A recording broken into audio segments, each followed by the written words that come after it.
My dad told his mistress we were all dead.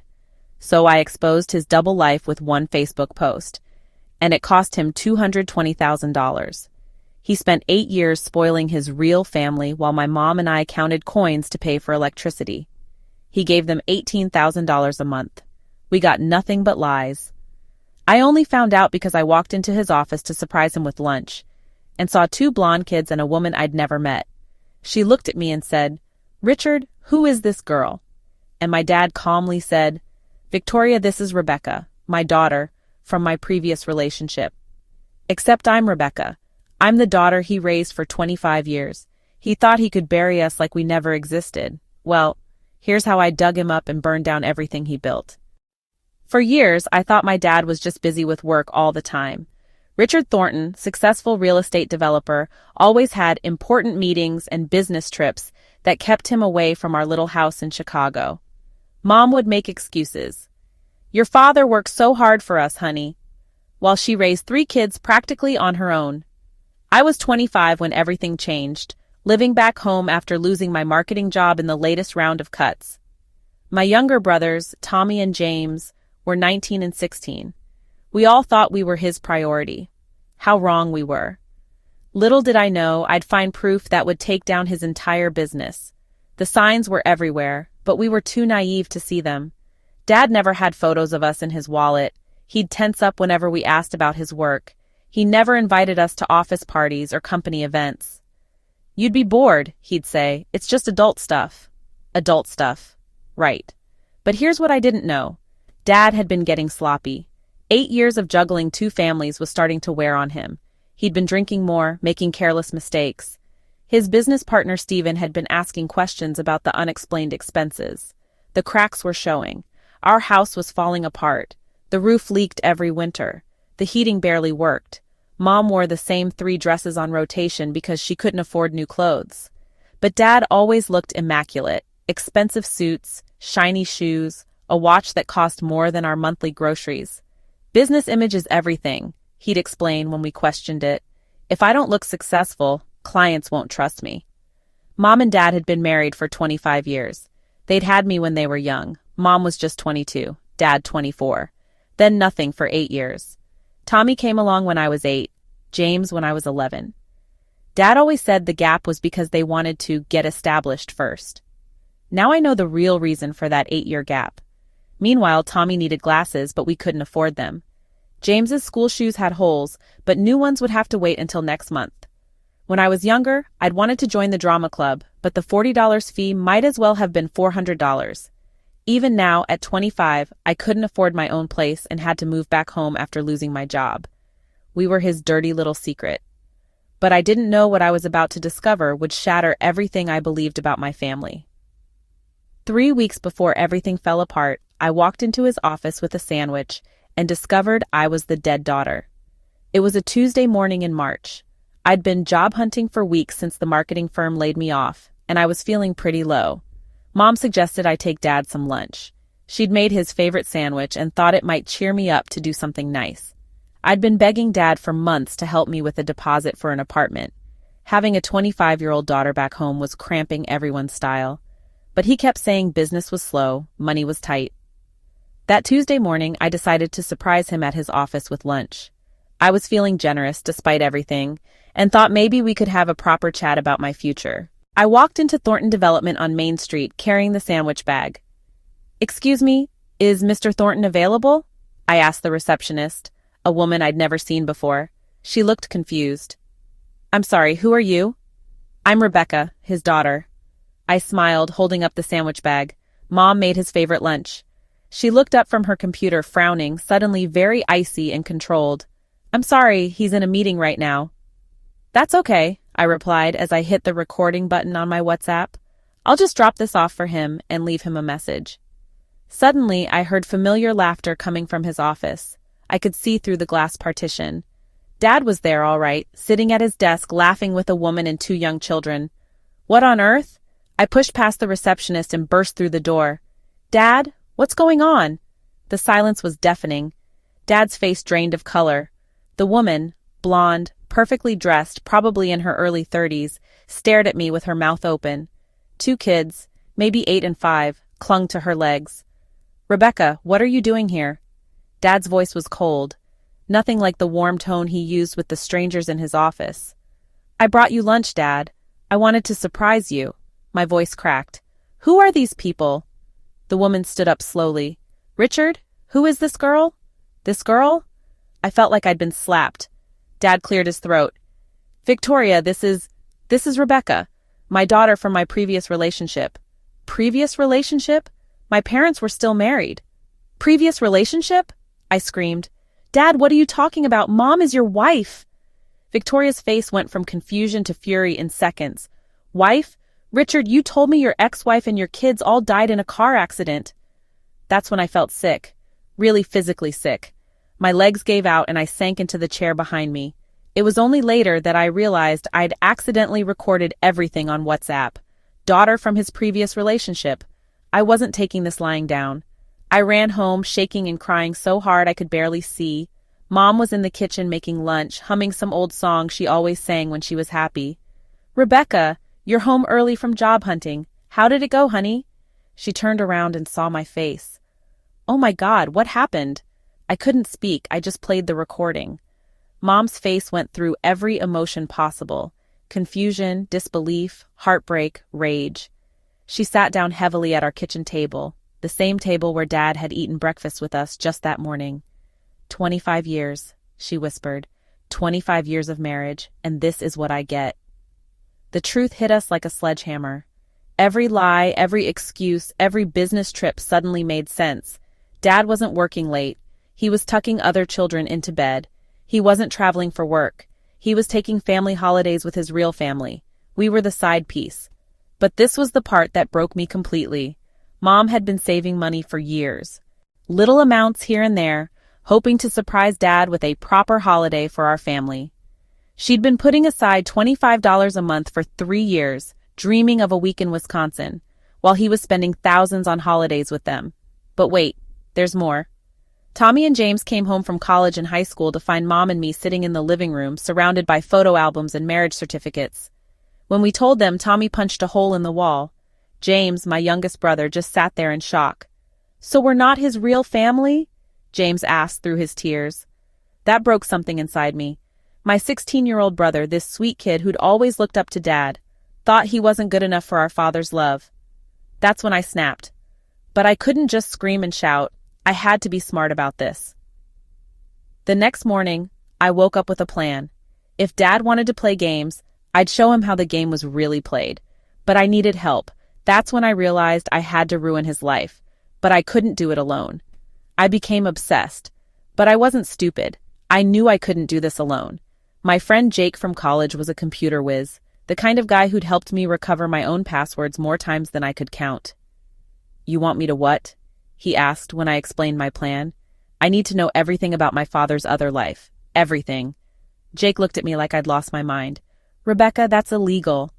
"So is abandoning your family for 8 years." What we found was worse than I'd imagined. Dad didn't just have Victoria and her 2 kids in Milwaukee. He had a whole other life an hour away from us. A massive house in the posh part of town, a BMW in the driveway, family holidays to Florida that he'd never taken us on.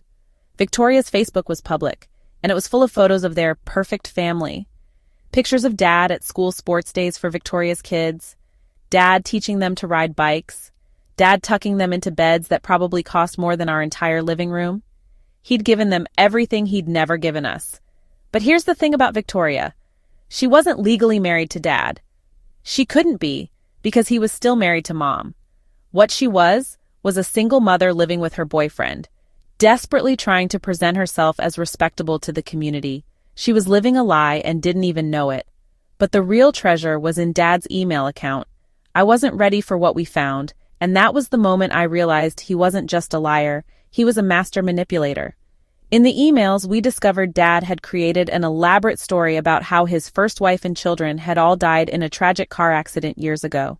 He'd shown her fake documents, death certificates, insurance papers, the works. He'd even shared fake grief with Victoria about losing his whole family and how meeting her had saved him from his depression. He'd completely written us out of his life. But that wasn't the smoking gun. Oh no, that came when we found the financial records. See, Dad had always told us money was tight. Sorry, honey, can't afford driving lessons right now. Maybe next year we'll go on holiday. College? Well, you'll have to get loans like everyone else. But the bank statements told a different story. Dad had been moving money around like a shell game. He was spending over $18,000 a month on Victoria's family while giving us barely $2,000 to live on between us. Private school fees, designer clothes, a second holiday home at Lake Michigan. Jake whistled low when he saw the numbers. This is insane. Your dad's been living like a millionaire with them. I finally had everything I needed for justice. Here's what I didn't know was happening in Milwaukee while I was planning my revenge. From what I pieced together later, Victoria was having her own breakdown. After our confrontation at Dad's office, she'd gone home and torn apart every document Dad had ever shown her. The death certificate looked real. The insurance papers seemed legitimate. But something about that girl, about me, had shaken her to her core. So she did what any smart woman would do. She hired a private investigator. Within 48 hours, she had the truth. All of it. Mom was very much alive. We were Dad's legal family. The house she was living in, the private school fees, the country club membership, all of it was funded by money that legally belonged to us. Victoria had been living off stolen money for 8 years. But here's where Victoria's story could have gone a different way. She could have done the right thing, confronted Dad, demanded he come clean, maybe even reached out to us to apologize. That's what I would have done. Instead, she chose greed. See, Victoria had gotten used to a certain lifestyle. Her kids were in the best private school in Milwaukee. She was president of the church fundraising committee. She drove a BMW and lived in a house worth $800,000. Her entire social identity was built on being Richard Thornton's wife. The thought of giving all that up was probably more terrifying than living a lie. But that's no excuse for what she did next. You see, Victoria made a calculated decision. She was going to fight to keep what she had. And that meant silencing anyone who threatened to expose the truth. 3 weeks after our office confrontation, I got a letter. Not just any letter, a cease and desist from Victoria's lawyer, demanding I stop harassing her family and threatening legal action if I continued to spread lies and defamatory statements. Lies. The woman who'd been living a lie for 8 years was calling the truth lies. That's when I realized Victoria wasn't just Dad's victim anymore. She was his accomplice, and she deserved everything that happened in the fallout. But meanwhile, she had no idea what she'd just started. I spent 6 weeks planning. This wasn't going to be some emotional outburst that he could dismiss or cover up. This was going to be strategic, devastating, and absolutely foolproof. First, I studied Victoria like she was my doctoral thesis. Every post, every photo, every comment. I learned that she volunteered at the local animal shelter on Saturdays, that she had coffee with her sister every Tuesday, that she was paranoid about her reputation and spent hours crafting the perfect social media posts. Perfect. Reputation was everything to her. Victoria Harper was very active in the Milwaukee community. She was president of the church fundraising committee, organized charity events, and was a member of the local country club. She had 847 friends on Facebook, and she shared everything. Everything. I also discovered that Dad had been getting careless in other ways.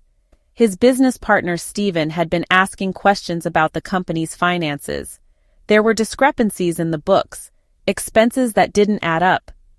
Dad had been using company money to fund his double life. But the real breakthrough came when I discovered Victoria's book club.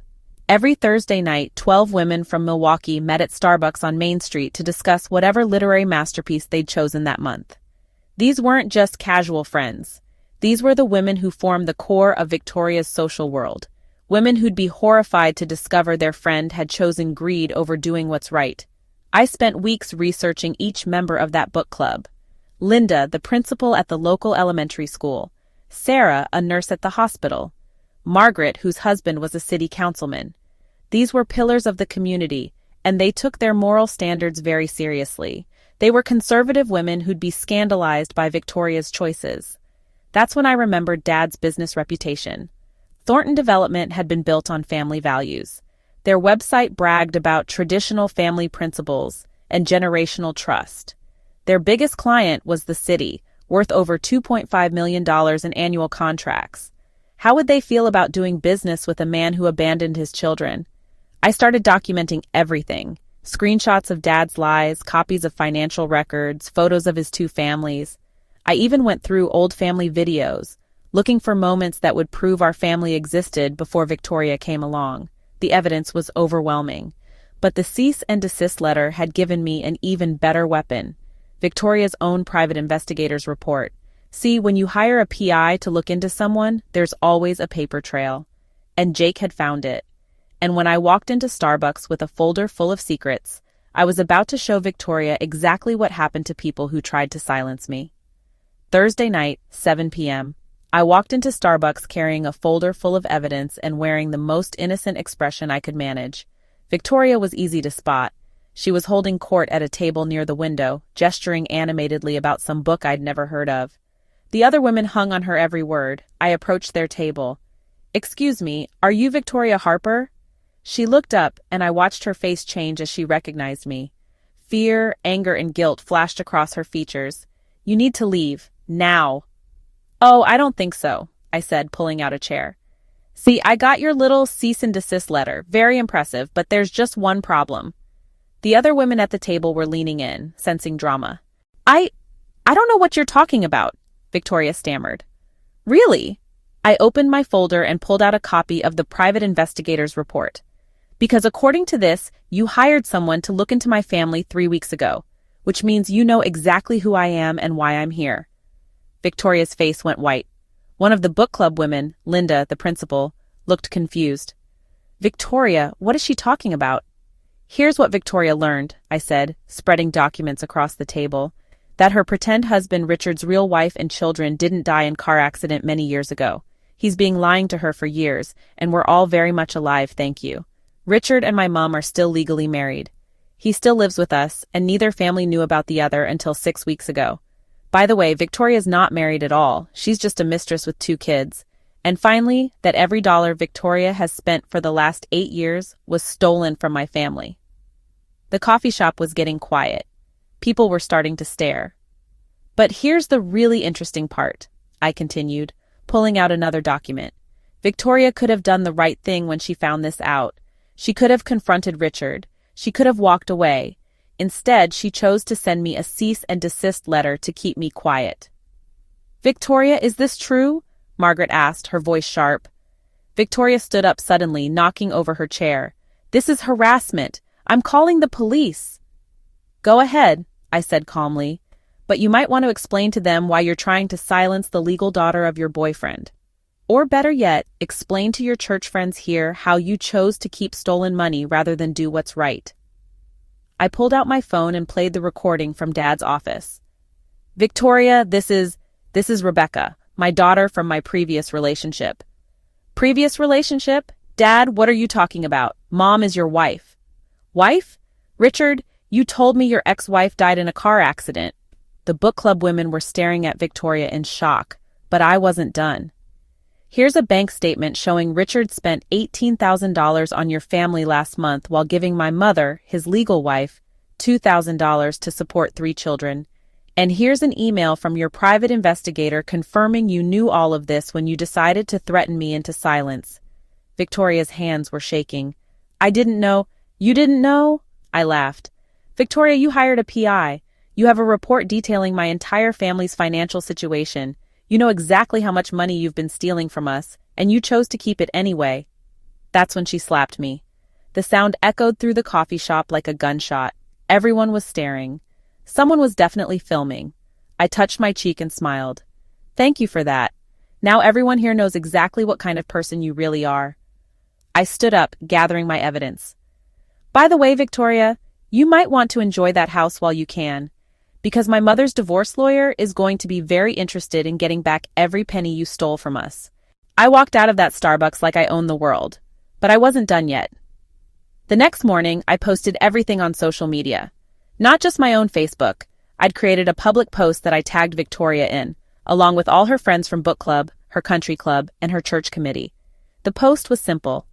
When your father abandons his first family for his second family, but forgets to mention his first family still exists, here's the evidence. I attached photos of the marriage certificate, the bank statements, screenshots of Dad's lies, and the recording from his office. It went viral locally.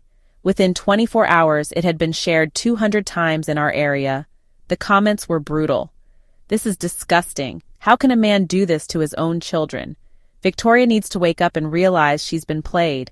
Those poor kids. My heart breaks for them." But the real vindication came when Dad's business started feeling the heat. The local newspaper picked up the story after someone sent them my Facebook post. The headline read, "Local Developer's Double Life Exposed by Daughter's Social Media Post." We were front-page news. Within 2 weeks, questions were being asked about Thornton Development's family values marketing. The city started an investigation into their contracts. Dad's business partner Stephen finally had the proof he needed about the financial irregularities. The house of cards was falling. Victoria tried to control the damage by posting her own statement, claiming she was as shocked as everyone else and was seeking legal advice. But the damage was done. Her perfect social media life was shattered. The church fundraising committee quietly asked her to step down. Her country club suggested she might be too distracted to continue. Her book club dissolved entirely. Apparently, nobody wanted to meet at Starbucks anymore.